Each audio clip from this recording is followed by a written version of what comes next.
Olá, amados, que bom podermos estar juntos mais uma vez para a nossa meditação na Palavra de Deus. Hoje, em Mateus capítulo 14, versículos 13 a 21. Eu vou ler os versículos 15 a 16 e oportunamente os amados poderão ler o texto todo. Diz assim a Palavra de Deus: Ao cair da tarde vieram os discípulos a Jesus e lhe disseram: O lugar é deserto e vai adiantada a hora. Despede, pois, as multidões, para que, indo pelas aldeias, comprem para si o que comer. Jesus, porém, lhes disse: Não precisam retirar-se, dai-lhes vós mesmos de comer. Que Deus aplique a sua palavra aos nossos corações. O título da nossa mensagem é Lembrem-se dos pobres. Segundo a Sociedade Internacional de Cirurgia Plástica Estética, SAPES, em 2018 foram realizadas mais de 1 milhão de cirurgias plásticas e 969 mil procedimentos estéticos não cirúrgicos no Brasil. Por outro lado, amados, nesse Brasil dos extremos, somos informados sobre a situação da pobreza em Cuiabá, divulgada pela mídia esta semana. Diz o texto: Mara costuma acordar por volta de 5h30 da manhã e começa uma peregrinação em busca de doações para alimentar os 7 filhos. 3 vezes na semana, ela é uma das dezenas de pessoas que se enfileiram em frente a um açougue no bairro CPA2, na periferia de Cuiabá, para conseguir levar para casa pedaços de ossos doados pelo estabelecimento. Trata-se dos restos do processo de desossa do boi. Nesses pequenos pedaços ficam resquícios de carne, que se tornam prato principal na casa de pessoas em situação de vulnerabilidade financeira e insegurança alimentar. É um comparativo entre a riqueza e a pobreza no Brasil. Paulo Suess, teólogo da Igreja Católica, organizador do livro Os Confins do Mundo no Meio de Nós, escreveu que a missão da igreja convoca os peregrinos para a construção de uma igreja autenticamente pobre, missionária e pascal que caminha com os pobres. Uma igreja pobre seria a que opta por não ajuntar tesouros na terra, porque observa o ensino bíblico da partilha, e perseverava na doutrina dos apóstolos e na comunhão, no partir do pão e nas orações, diz o texto em Atos dos Apóstolos. A verdadeira comunhão, amados, é a da partilha. É o que falta, em tese, à igreja atual. Penso que foi por isso que Mahatma Gandhi falou: amo Jesus Cristo, apesar dos cristãos. Lembro-me de um pastor que reservava tempo em sua agenda para visitar os crentes. Algumas vezes visitava famílias pobres na hora do almoço. Entrava na cozinha, com toda liberdade, destampava as panelas e, se a alimentação não fosse substancial, providenciava o suprimento através da igreja. Falo do pastor Antônio Almeida de Menezes, que infelizmente não está mais conosco, mas sua atitude de misericórdia ainda nos estimula.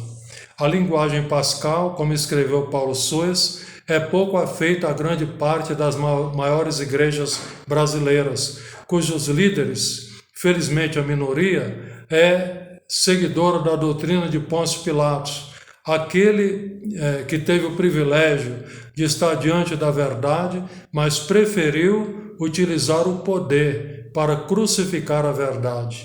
Enquanto a verdade, que é Cristo, sempre esteve ao lado dos pobres, o poder os oprime, tomando-lhes o pouco que têm para edificação dos seus castelos religiosos e enriquecimento pessoal.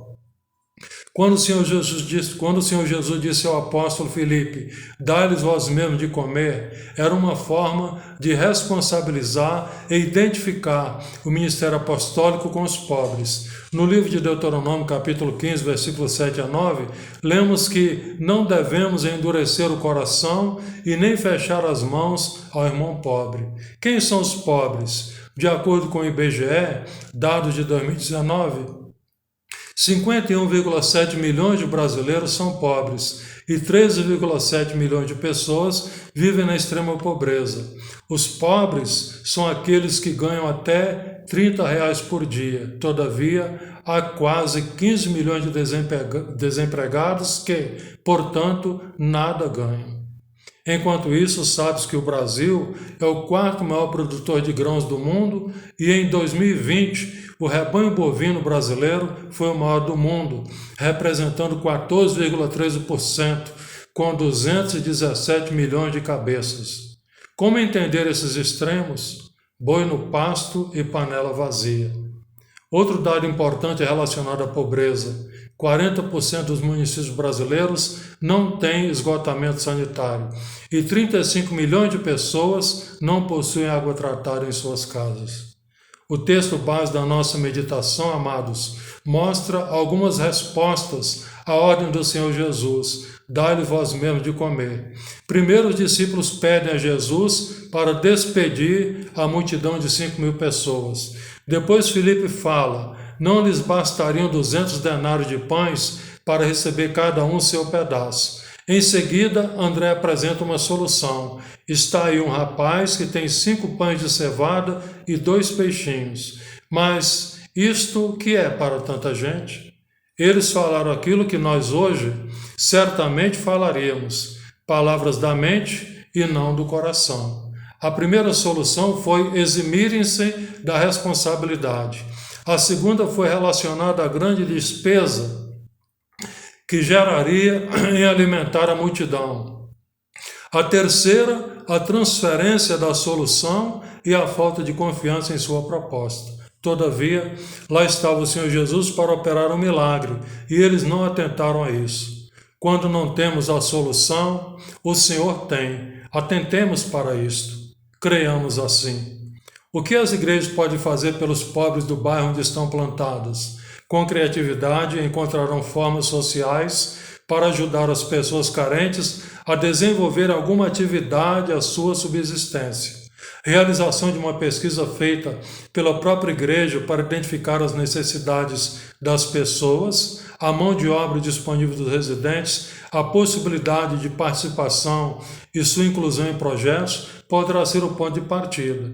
Há sempre pessoas dispostas a cooperar, doando sua mão de obra, ainda que não participem rotineiramente das atividades da igreja. Quando iniciamos a plantação da igreja no residencial Porto Seguro, um bairro na periferia de Goiânia, alcançamos alguns idosos que precisavam de consulta oftalmológica e óculos. Então nós providenciamos. Criamos também uma pequena biblioteca com livre acesso aos crentes e não crentes. São pequenas coisas que poderão contribuir ao progresso da comunidade.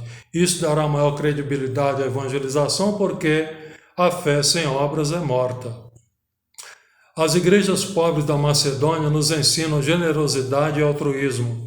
Como escreveu o apóstolo Paulo: porque eles, testemunho eu, na medida das suas posses e mesmo acima delas, se mostraram voluntários, e a profunda pobreza deles superabundou em grande riqueza da sua generosidade. Dai-lhes vós mesmos de comer, que seja assim conosco. Oremos. Ó Deus, ajuda-nos a enxergar a necessidade das pessoas carentes para poder ajudá-las. Em nome de Jesus. Amém. Amados, logo abaixo do vídeo, por favor, clique no sinal de positivo. Também inscreva-se no canal, não custa nada. Obrigado por sua disposição em assistir essa mensagem. Se ela lhe foi útil, por favor, passe, encaminhe aos seus contatos. Muito obrigado. Que tenham todos uma semana de paz.